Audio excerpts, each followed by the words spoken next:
Ребят, всем доброго времени суток. Происходит обслуживание бака Тена.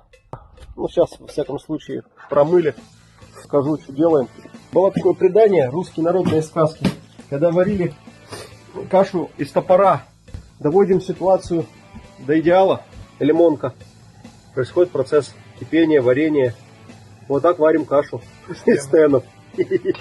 Сейчас помогает мне самый старший сотрудник по сантехнической части, Андрюха. Смотрите, вот только такими ключами надо варить именно, доставать тену. Ну, процесс идет хороший, смотрите, все отваливается.